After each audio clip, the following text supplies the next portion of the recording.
Hey, ne haber? Bugün sizinle bizi Amerika'ya kıyasla fazla ilgilendirmeyen bir konu hakkında konuşmak istiyorum. Silah kontrolü. Bizim ülkede fazla popüler bir konu değil, yani şu anlık. Ama Amerikalılar, şu hayatta gurur duyduğum tek şey Amerikalı olmamak, bu konuyla daha da içli dışlı. Geceleyin bir sokakta yürüyorsunuz. Kendi hayatınız var, hayattan beklentileriniz var. Belki de hayal ettiğiniz sadece bir anı yaşamak için yıllar boyu çabalamışsınız ve tek bir ufacık demir parçası geçen bütün bir yılları birdenbire çöp ediyor. Bunun gibi durumlar yaşanmaması için silah kontrolü, evet, gerçekten gerekli diyenler var. Ben size iki tarafın da argümanlarını sunmaya çalışıyorum şu anda. Ne? Yeni bir dolap lazım. Silah denilen bu gaddar icat gerçekten aşırı OP. Doğada bütün hayvanlar böyle birbirlerini avlamak ve hayatta kalabilmek için sayısız yöntem evrimleştiriyorlar ve sayısız yönde farklı teknikler geliştiriyorlar. Fakat silah, bam, öldün. Karşı koyabilecek bir güç yok karşısında. Yani tabii biz de bu silahları üretebilmek için milyonlarca yıl boyunca beynimizi geliştirdik. Öyle evrimleştik. Ama yine de düşünsene. Böyle kendi halinde bir kaplansın. Savanada keyik falan alıyorsun. Açlık tokluk meselesi. Sonra herifin teki yanına böyle bir şeyle geliyor. Ne yapabilirsin ki sen buna?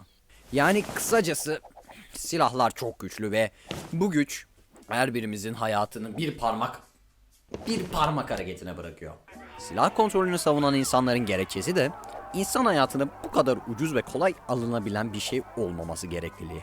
Tabii bunun yanında bir de kişisel silahlanmayı savunan insanlar da var. Çünkü en büyük sorunlardan biri ise kötülerin silah ya da başka bir güç kullanmasına karşı masum insanlar, özellikle benim gibi biri ise kendisini savunamayacak olması. Bu sebeple silahı savunan insanların argümanı da şu şekilde.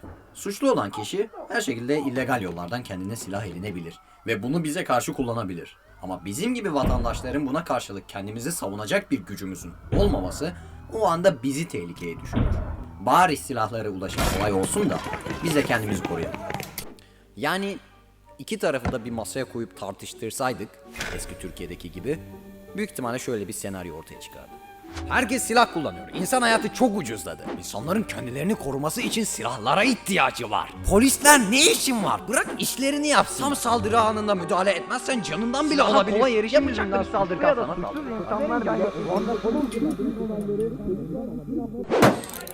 Buradaki yargıyı size bırakıyorum ki eminim zaten pek çoğunuzun bu konuyla alakalı farklı fikirleri vardır. Şimdi gelelim benim bu konu hakkındaki düşüncelerime. İki tarafın da haklı gerekçeleri var. Durum bu olduğunda dengeyi bulmak en iyi çözüm. Ben silah kullanımına karşıyım. Yani en azından herhangi bir sivilin elinde bir başkasını öldürebilecek güçte bir alet bulunmamalı. Silah, tüfek ya da benzeri bir şey. Eğer bir kişi silah kullanacaksa kesinlikle ruhsatı olmalı ve bu ruhsatı almak için kişinin psikolojik testlerden geçmesi zorunlu kılınmalı. Silahlar profesyonel araçlar olmazsa salağın teki de gelip diğer insanların hayatlarıyla kolayca oynayabilir. Öteki yandan kişinin kendisini savunması açısından insan öldürmeyen ama o anlığına etkisiz hale getiren taser veya biber gazı gibi eşyalar siviller arasında yaygınlaşabilir. Her neyse, bu animasyonluk bu kadar. Kendi argümanlarınızı yorumlara yazabilirsiniz. Yani sonra görüşürüz.